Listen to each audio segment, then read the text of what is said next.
Voilà un peu plus de 24 heures qu'un cessez-le-feu a été conclu à Gaza, un cessez-le-feu entre Israël et le Hamas qui, sur le terrain, semble tenir. L'accord conclu entre les deux parties belligérantes prévoit notamment un allègement du blocus de Gaza.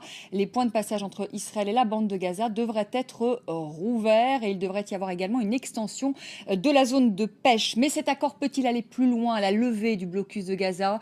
Les pourparlers de paix israélo-palestiniens vont-ils être relancés? On en parle avec nos invités.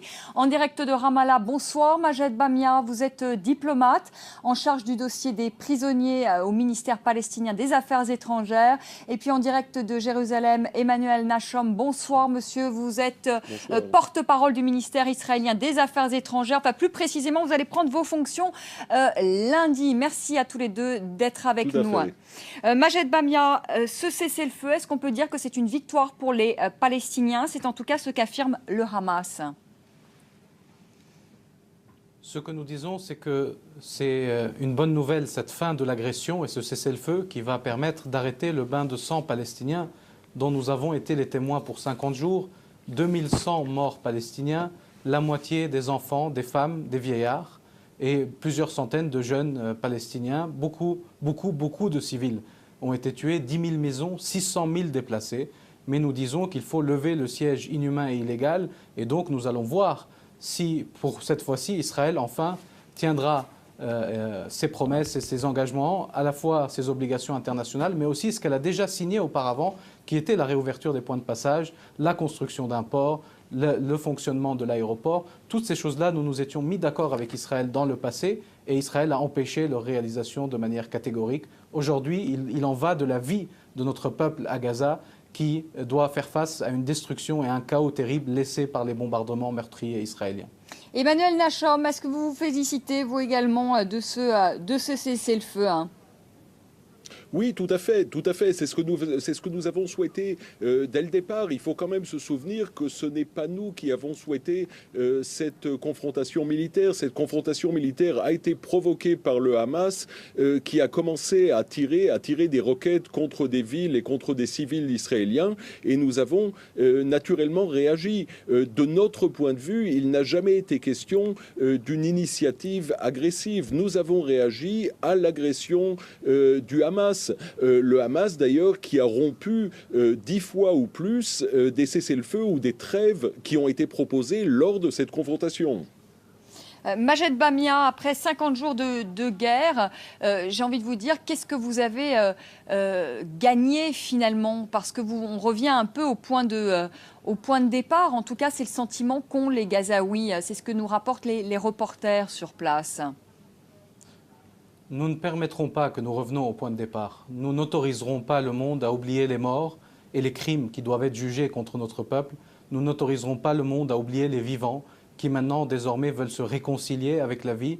Nous n'autoriserons pas cette occupation à se poursuivre et donc nous allons œuvrer pour l'unité du territoire et du peuple palestinien et pour l'indépendance. On en a marre de cette logique inversée de celle que les porte-paroles successifs israéliens ramènent, comme si la justification de l'occupation, ça serait qu'il y ait la résistance, alors que la justification de la résistance, c'est parce qu'il y a occupation, comme si le siège a eu lieu parce qu'il y avait les tunnels, alors qu'on sait que les tunnels ont été construits parce qu'il y avait un siège.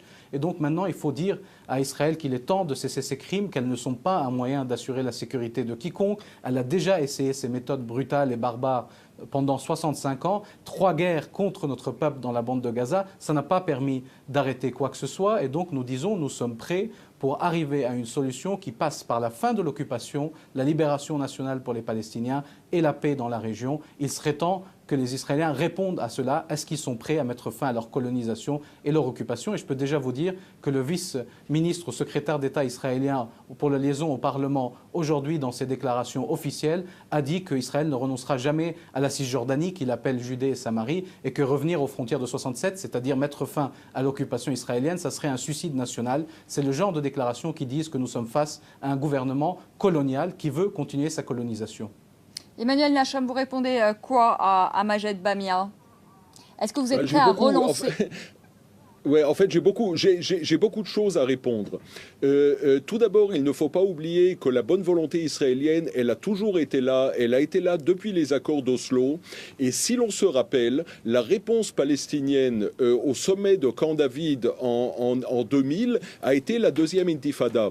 Donc la violence, en fait, est un instrument qui est utilisé délibérément par les Palestiniens et dans un but qui est lié aussi à un manque de volonté de négocier et d'arriver à un accord. Maintenant, ce qu'on voit à Gaza, c'est entièrement différent. Ce qu'on voit à Gaza, c'est une organisation qui ne veut pas la paix. C'est une organisation dont la charte déclare clairement qu'elle veut détruire l'État d'Israël et qui poursuit une logique islamiste, violente et terroriste en utilisant des roquettes et d'ailleurs et en se cachant derrière la population palestinienne.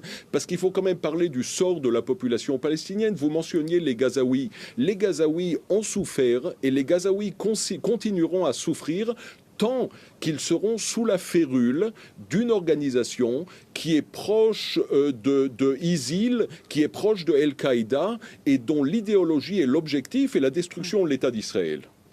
Majed Bamia, justement, qu'est-ce que vous répondez à Emmanuel Nachon lorsqu'il dit finalement que le Hamas ne reconnaît pas Israël, à la différence d'ailleurs du Fatah? Est-ce que vous allez pousser vos alliés du Hamas à reconnaître l'État d'Israël? Est-ce qu'il n'est pas temps pour le Hamas de le faire?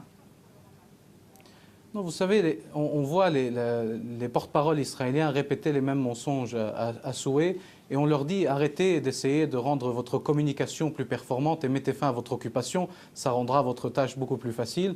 L'occupation israélienne n'a pas commencé avec la création du Hamas, le Hamas n'a été créé qu'en 1987. Le siège n'a pas commencé avec le Hamas. L'occupation et la colonisation en Cisjordanie n'ont aucun rapport avec le Hamas. Et donc nous savons que la source de la violence et de l'injustice dans cette région du monde, c'est cette occupation. Et je vais vous donner un exemple très simple. C'est comme si vous parliez des Noirs aux États-Unis qui luttaient dans le mouvement contre la ségrégation et quelqu'un à qui vous parliez vous dit mais le problème, vous savez, c'est Malcolm X. Et vous lui dites non, mais il y a Martin Luther King, qu'il parle à Martin Luther King. Et le problème n'est ni Martin Luther King ni Malcolm X, c'est la ségrégation. Mettez fin à la ségrégation, vous mettez fin à la source de la violence et de l'injustice. Nous avons proposé à plusieurs reprises des moyens politiques, mais testons la bonne volonté israélienne. Est-ce que le représentant israélien aujourd'hui de ce gouvernement colonial peut dire qu'Israël est prêt à démanteler les colonies? Est-ce qu'Israël est prêt à retourner aux frontières de 67? Et il est présent aujourd'hui à Jérusalem, sa partie est annexée illégalement, c'est un territoire occupé. Est-ce qu'ils sont prêts à se retirer de ce territoire occupé et de l'ensemble des territoires occupés? Qu'ils répondent à ces trois questions et nous testerons cette bonne volonté israélienne. Nous avons la réponse, 500 000 colons, 2 000 Palestiniens tués, 1 500 Palestiniens arrêtés en Cisjordanie au cours des 2 derniers mois, dont 37 députés palestiniens. Je pense que cela est très clair. Emmanuel Nachon, Majed Bamia vous interpellait au début de ce face-à-face. Est-ce qu'Israël tiendra ses engagements? Est-ce qu'il y aura bien un allègement du blocus de Gaza, comme le stipule cet accord? Et est-ce que vous vous engagez à la reconstruction? Parce qu'il faut le rappeler à nos téléspectateurs, il y aura un second round de négociations en Égypte. Est-ce que vous vous engagez à la reconstruction d'un port et de l'aéroport de Gaza? Ben, écoutez, nous n'y sommes pas encore. Comme vous savez, il y a un premier stade qui consiste en fait en un cessez-le-feu. Le deuxième stade qui viendra ultérieurement sera une négociation ou une discussion sur d'autres aspects qui permettront le développement de Gaza. Nous n'avons rien contre le développement de Gaza. Il ne faut pas oublier, puisque mon collègue palestinien mentionnait les colonies, il ne faut pas oublier qu'Israël a démantelé toutes ses colonies dans la bande de Gaza et a quitté la bande de Gaza en 2005. Nous n'occupons pas la bande de Gaza. En 2007, c'est-à-dire il y a 7 ans, le Hamas, qui est un mouvement extrémiste et dangereux, a pris le pouvoir par un putsch militaire, d'ailleurs qui était dirigé contre l'autorité palestinienne et contre l'OLP que représente M. Bamia. Et des membres de l'OLP ont été assassinés par le Hamas. Donc de fait, il y a une organisation qui se révolte contre l'autorité palestinienne qui est l'interlocuteur de l'État d'Israël. Alors, dans cette situation, c'est quand même un peu compliqué.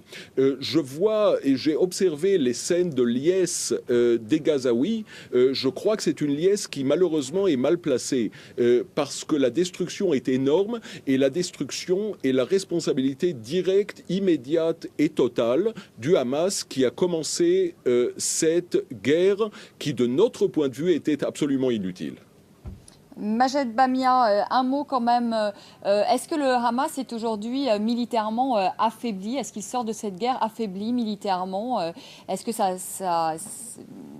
on sait qu'il y a eu de nombreuses destructions d'endroits où il y avait des roquettes. Il y a des membres du Hamas également qui ont été assassinés. Est-ce qu'aujourd'hui le Hamas est affaibli? Avant de répondre à cette question, soyons clairs, nous ne sommes pas collègues. Vous n'avez peut-être pas l'habit militaire, monsieur, mais vous représentez le même gouvernement d'occupation et la puissance coloniale. Et donc, nous ne sommes pas du même ordre et je n'accepte pas cela. Je représente ici un mouvement de libération nationale qui est très fier de lutter pour la liberté et la dignité, alors que vous êtes là pour défendre un gouvernement d'oppression et d'occupation. Deuxièmement, votre ministre des Affaires étrangères est un colon. Il habite dans une colonie à côté de Bethléem. C'est la première fois qu'on voit un ministre des Affaires étrangères habiter à l'extérieur de son propre territoire et je pense que ça dit beaucoup sur ce gouvernement israélien. Quant aux capacités militaires du Hamas, nous avons entendu que c'était la raison de toutes les guerres précédentes. Nous n'avons pas l'impression que cela ait été particulièrement un succès et nous disons c'est pas ça notre préoccupation. Notre préoccupation c'est de savoir est-ce que nous allons avancer vers la libération nationale. C'est est-ce que la communauté internationale qui partout ailleurs dans le monde essaye d'appliquer le droit international et prend des mesures, y compris des sanctions, y compris le boycott, y compris l'interdiction d'entrer sur son territoire de criminels de guerre. Est-ce qu'elle va prendre ce genre de mesures à l'égard d'Israël qui ne remplit pas ses obligations internationales? Encore une fois, nous avons proposé la paix à plusieurs reprises, mais cette paix ne peut pas passer par la capitulation du peuple occupé. Elle passe par la libération nationale. Aujourd'hui, ce siège inhumain et illégal n'est pas quelque chose dont nous devons discuter ou négocier avec les Israéliens. Notre liberté n'est pas négociable. Les crimes de guerre ne peuvent pas être autorisés ou sujets à discussion. Donc il est temps que ces principes universels ne tombent pas aussi sous les bombes comme les morts palestiniens qu'on a pu observer. Les scènes de liesse, vous savez pourquoi elles ont eu lieu? Parce que les gens se sont rendus compte qu'ils étaient encore vivants. Et ça, c'était incroyable. Après des bombardements qui ont visé partout, y compris les écoles de l'ONU qui avaient le drapeau de l'ONU. Même cela, il n'y avait aucun lieu pour se protéger. Et donc, nous sommes tous face à nos responsabilités. La puissance occupante, c'est certain. Nous, comme gouvernement d'unité nationale palestinien, c'est certain. Mais aussi la France, et aussi l'Europe, et aussi le monde. Et c'est la conscience universelle qui doit parler aujourd'hui pour faire face à ces crimes et faire en sorte que les principes universels ne soient pas gâchés et ne soient pas détruits sur l'autel de l'exception israélienne, de cette impunité israélienne qui ne sert aucun peuple dans la région. Emmanuel Nachon, un dernier mot avant de clore ce face-à-face. Est-ce que vous croyez en une reprise des pourparlers de paix? Oui, j'y crois. Oui, j'y crois profondément. Et si vous me permettez de dire aussi que je suis profondément désolé par l'hostilité de M. Bamia, et il faut qu'il sache, il faut que vous sachiez que notre main sera toujours tendue pour la paix, pour la négociation, pour la discussion. Quand vous tuez 2100 Palestiniens, ne vous attendez pas à autre chose que l'hostilité. Quand vous tuez 2100 Palestiniens, dont 570 enfants, ne pensez pas que notre attitude sera autre chose qu'hostile. Elle est hostile à l'occupation. Et c'est quelque chose de naturel, mais ça ne veut pas dire que nous ne sommes pas prêts à faire la paix, mais pas aux dépens de notre liberté, comme tous les autres peuples du monde. Merci à tous les deux d'avoir accepté de participer à ce face-à-face. Merci beaucoup Emmanuel Nachon en direct de Jérusalem et merci à Majed Bamia qui était avec nous en direct de Ramallah. Merci à vous de nous avoir suivis. Très belle soirée. Tout de suite, le journal Raphaël Kahn. Je vous retrouve demain soir à partir de 18h, heure de Paris. Très belle soirée sur France 24.